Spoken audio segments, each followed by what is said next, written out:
What's up, everybody? Welcome to Fixburgh. Today, we're in the kitchen and we're going to tackle one of the most common DIY household projects, the disposal. So stick around and see how we get this thing humming again.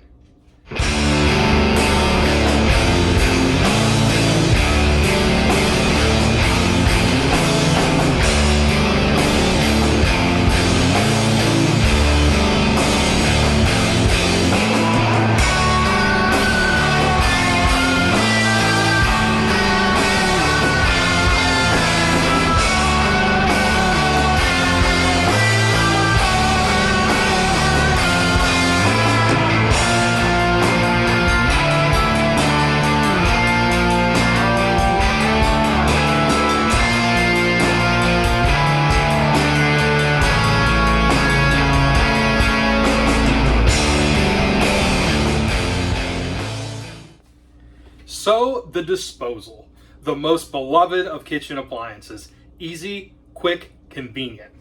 But what happens when you come to your disposal? You flip the switch, maybe you've got scraps from dinner, maybe you've got some leftovers from the fridge on trash day, and nothing happens. Well, if that's you, you're not alone. A couple days ago, my wife was in that exact scenario, and here we are. So today, we're going to walk through the disposal, what it is, what it does, what it should be doing, and what it's not doing. Then we'll dive in, troubleshoot to see what's going on with this bad boy, and walk you through step by step so that your disposal project is smooth as can be. So the disposal. What is it? Why do we want them? And why is it, as I say, one of the most beloved kitchen features, perhaps second to the dishwasher? Well, a disposal is a unit that mounts on the bottom of your sink, and it handles light household waste. So a great example that I can think of is last week, my wife and I had fajitas.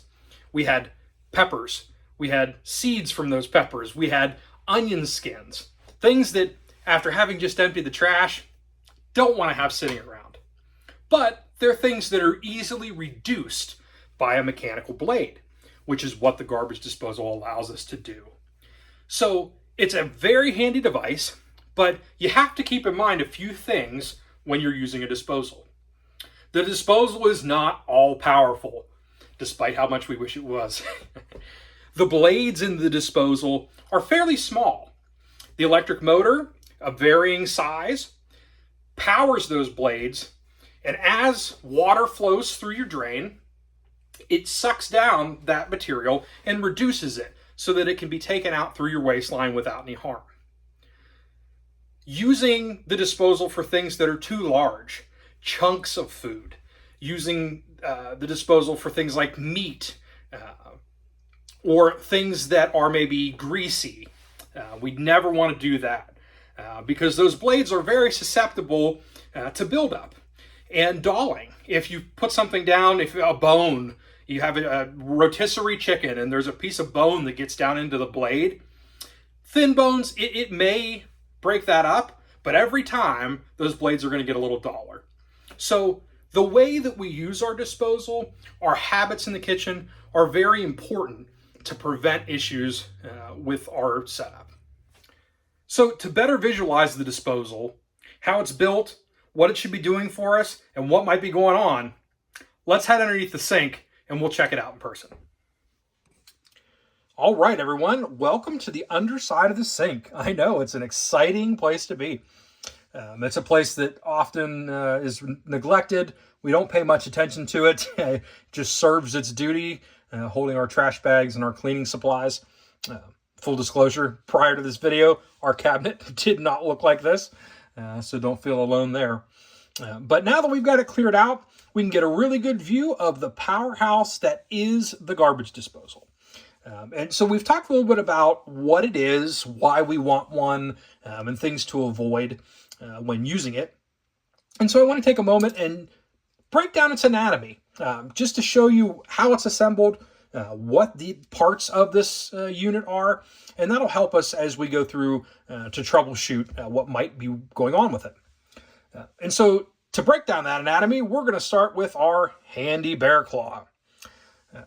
You'll see at the bottom, we have an assembly here in this metal casing from here downward that holds an electric motor. And the purpose of that electric motor is to be the muscle of the operation. It's connected above it to this plastic assembly from here to here that contains blades. And so that motor has a shaft that goes and connects to those blades. And as material is fed through the drain, those blades spin and reduce the waste until it exits through the side of the disposal and into our trap back to our main waste line. And so that's the basic flow of material through the disposal. And those are the main components that you'll find. A couple things to note. In our case, we're going to be doing some electrical troubleshooting.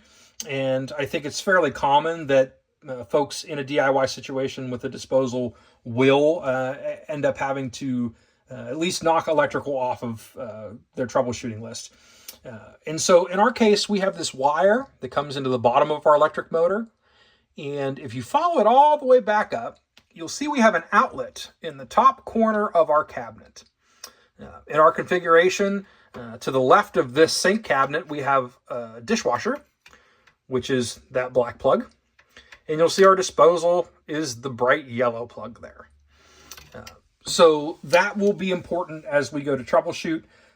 These can come in a couple different configurations, either plug wired, as this one is, or hardwired, which in that case you would have a wire perhaps going through the back of your cabinet or into a metal junction box mounted somewhere under the sink here. So that gives us a basic idea of the anatomy, what we're looking at, and from here we can go and start to troubleshoot, see what might be going on. So we tried to use the disposal in our kitchen. We flipped the wall switch, got nothing. So the first place that we're going to come to troubleshoot is here, our main electrical panel. We'll flip the door open and we'll see 2 rows of breakers. Usually garbage disposal is what they call a home run, meaning that when it's wired, it's put on its own circuit. So theoretically, it should have its own breaker in our panel. So we'll take a look and I'll give you an idea of what we have here. Now you can see that our panel is relatively new, but it's also pretty thin on labeling. So if you don't have a clear label of what goes to your disposal, you'll have to trace that out. We'll do a follow-up video on tracing wires to give you some insight there. But in our case, and I think in most cases, you'll see that we have a breaker labeled dishwasher disposal. So not a true home run in our case, but it does narrow us down to where we need to be. And so you can see our breaker was in the on position. We flipped it, nothing loose, nothing suspect here. So we do have power going to our disposal upstairs. So from there, where might we go next? Follow us back upstairs and we'll check it out. All right, everybody, welcome back to the underside of the sink. So we were just downstairs at our breaker panel, troubleshooting, trying to locate the breaker that feeds power to the sink here. And we were able to do that. We found a breaker labeled dishwasher disposal, and that breaker was in good shape. It was flipped into the on position. It was solid, no signs of damage, overheating, anything like that. So we're back here, and as we recall, the power is coming to this outlet in the top corner of our cabinet. And as we mentioned, this is a plug-in configuration. So it'll be important to check that plug to make sure that the plug is in good condition. It's seated well into the outlet. No signs of fraying or damage to the wire, and that the outlet itself looks to be in good shape.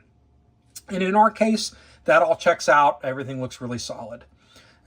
So I'll focus our attention next to the motor itself.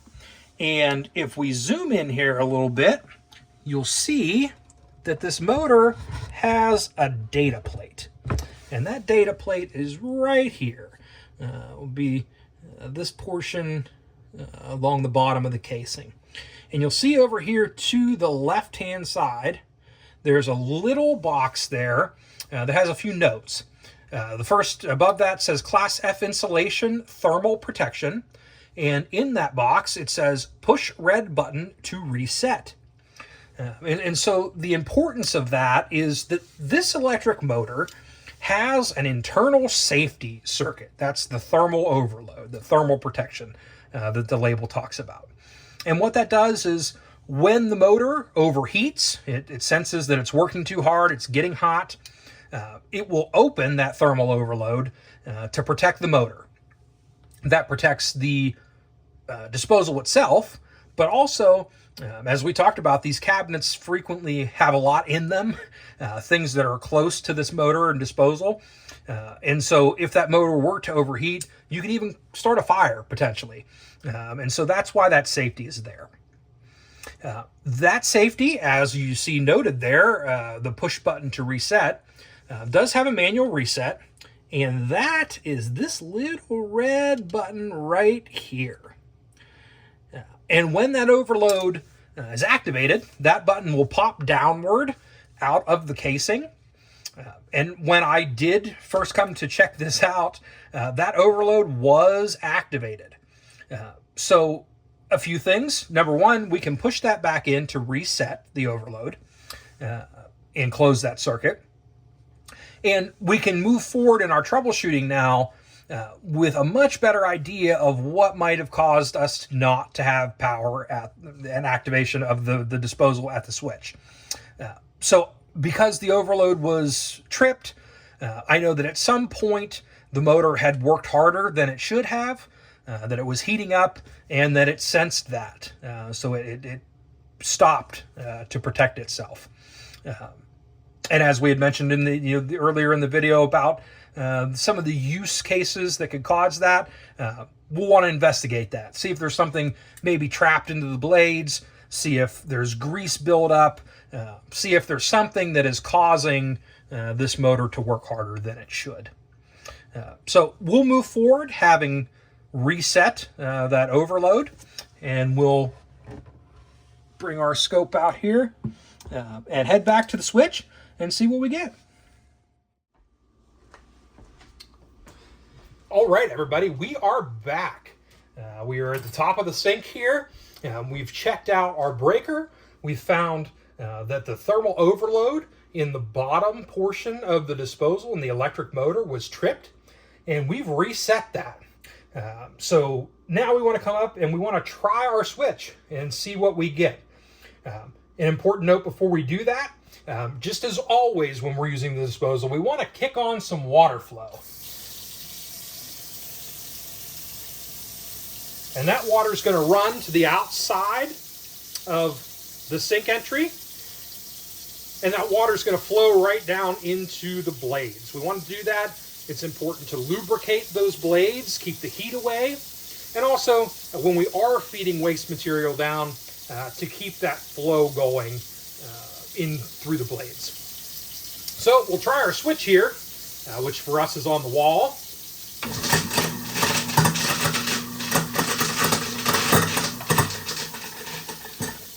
And we have some activity. However, if you heard like I heard, it sounds like there's something jumping around in our blade assembly. It sounds like we've got something that perhaps went down that shouldn't have.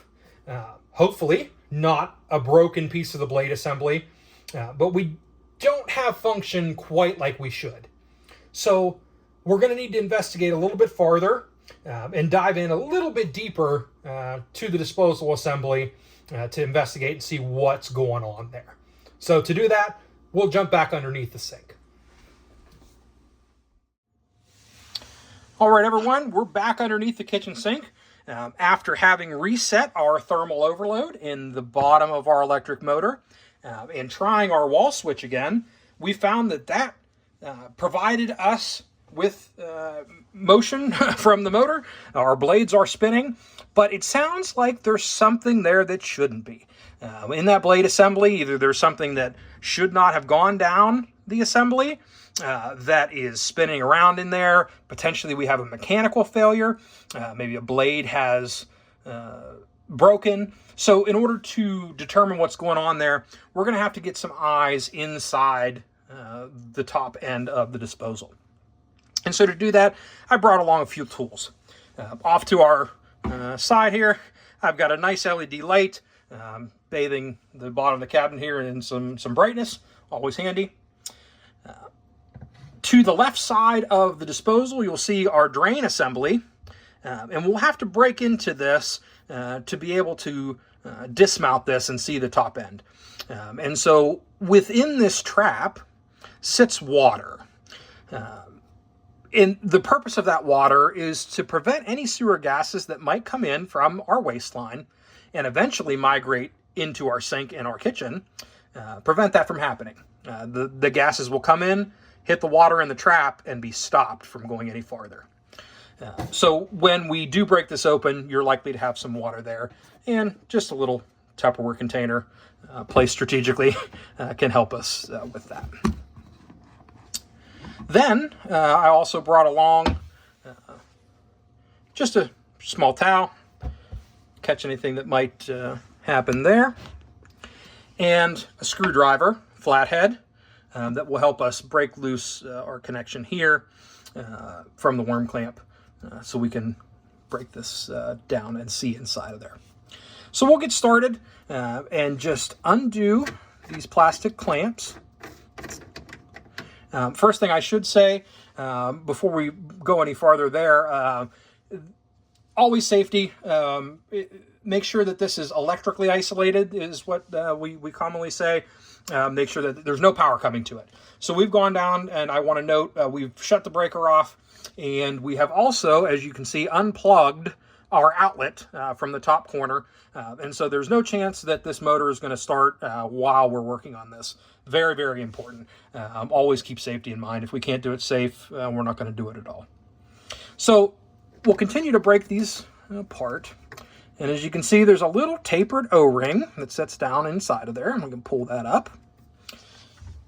And while holding this side, because again, there's likely to be some water in here, we'll loosen this ring.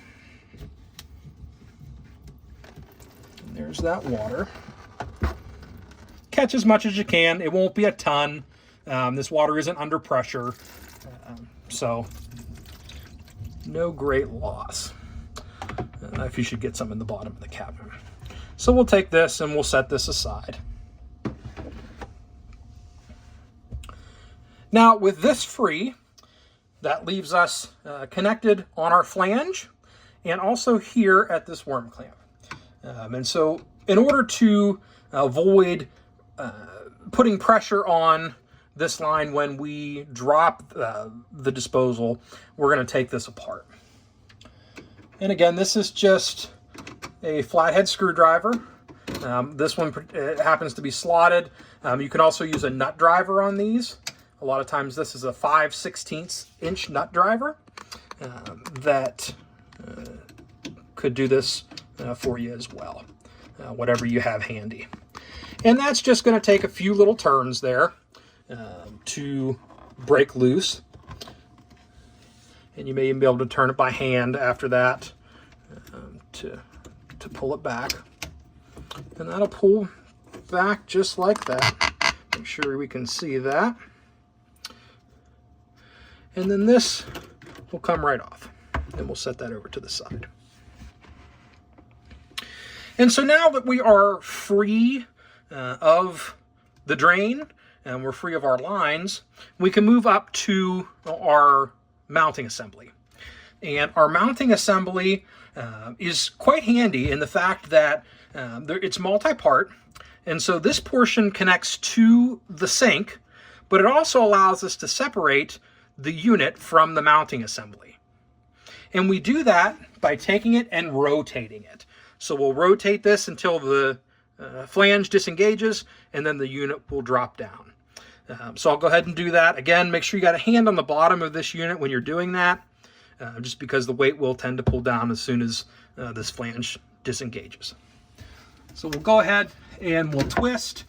And as you can see, this unit will move alongside there. You may need to get a hand up here and grab the top of that flange.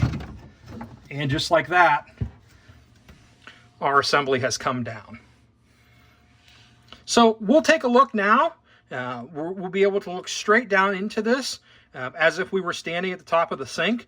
And we may need to break this down a little bit farther to see what's going on in there. So we'll break that down. We'll take a look. So we are back above the sink. We are actually in the sink here with our disposal unit, and we've broken it loose of its mount, which normally mounts right here into the sink. And you can see at the top we've got this rubber gasket, and it's what you'll see when you're looking at your sink from the top, that this flexes a little bit now when you put material down in there into the blade assembly. And to see what's going on and get a better idea of what might be bouncing around in here, we want to remove this. And to do that, we can simply use our flathead screwdriver. You'll see along the edge, if you just get your flathead underneath, this will flex a little bit. And you can even pop it up and take a thumb. Let's see if I can get that for you. A thumb to pull it. And then just slowly run it around and it'll pop right off for you. And you can just set that aside. So then you can see what we've got going on here. Well, this is our blade assembly. And you can see in there it's pretty gunked up. This has been in service for a while. And you can see that we have the two metal blades there. There's a blade there up top and a blade right here. And those are attached to that wheel where you see it's a darker, almost rust color looking color that spins around. And that's what takes and reduces the waste material that you're putting down in here. And right away, I can see what our problem is. If you look right, let's get this light positioned right behind this blade here, the top blade, and that's actually right down here. Believe it or not, there we are. Do you see that little piece of plastic? That little piece of plastic looks like it is wedged right against our blade. And so what we're going to do, attempt to one-handedly, for demonstration purposes, to get our blade down in here, and we'll try to break that loose.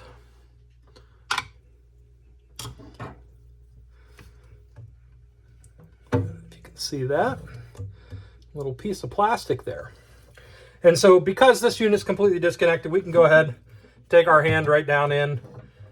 You can wear gloves if you'd like to. This is going to be potentially a little gunky on you when you're doing that.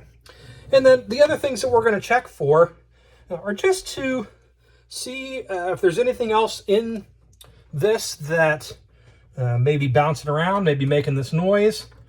As I feel, I find a small piece of what appears to be a hard chicken bone or ligature, something like that.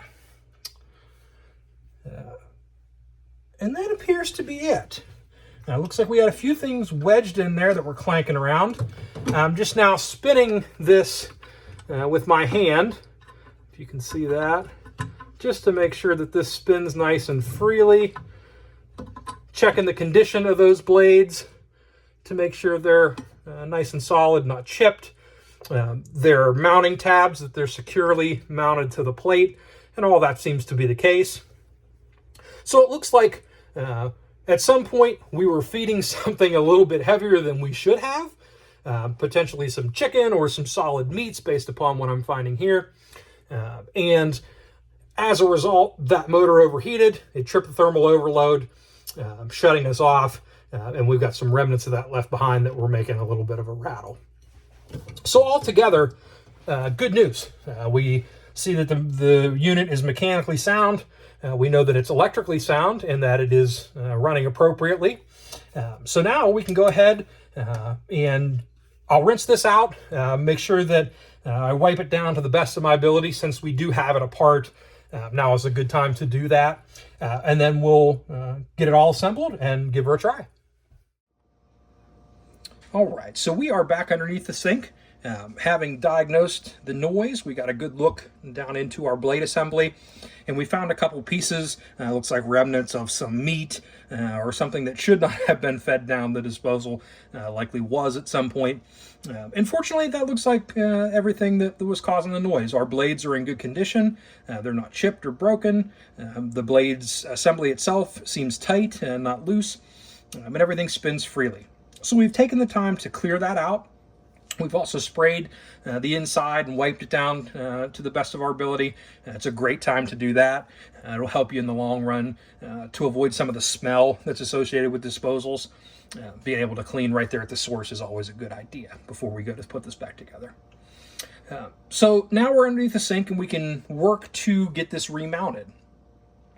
And the first thing that I always recommend that you do is take this locking ring, and you'll see it just sits on top of this top portion of the disposal. And the reason I recommend that is that this is perhaps one of the most challenging portions of any disposal job, is remounting the disposal. The electric motor is fairly heavy, and so this unit has some weight to it. And when you're trying to align this flange to the other flange on top of this that's at the sink there, it can be kind of challenging. So taking a moment to just take a look at that flange, you'll see that we have a couple small nubs like that there, like this one down here, and those actually interlock with this portion of the ring that's mounted to the sink.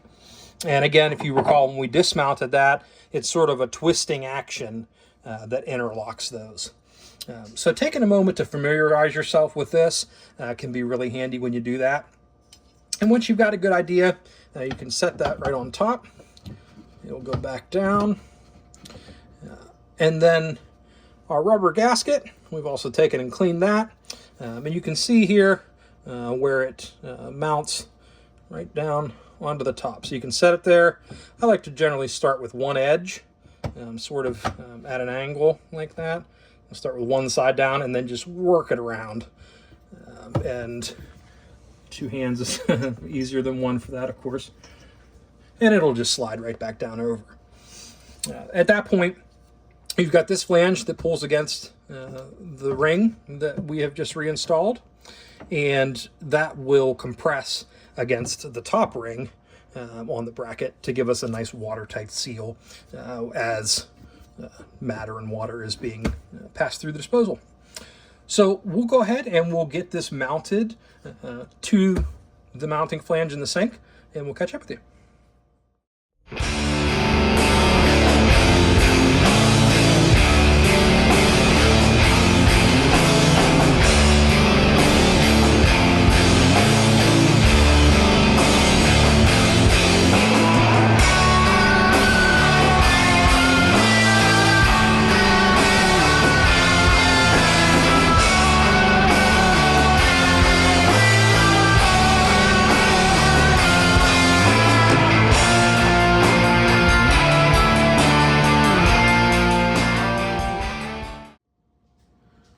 Okay, so we've gone ahead and just done the inverse of everything we did to disassemble. We've taken our clamp and twisted that together. It's now holding the unit again. We've gone and reattached our worm clamp and hand tightened our P-trap assembly. A note on these, it is very easy to strip these out because they are just the cheap plastic these days. So just go hand tight on these and we'll run some water through here just to make sure that nothing is leaking. All right, now that we're all reassembled, we'll go ahead, turn our water on. Again, we want to run the water off to the side of the entry to our drain just to keep those blades lubricated while we're running the disposal. And then we'll flip it on and see what we get.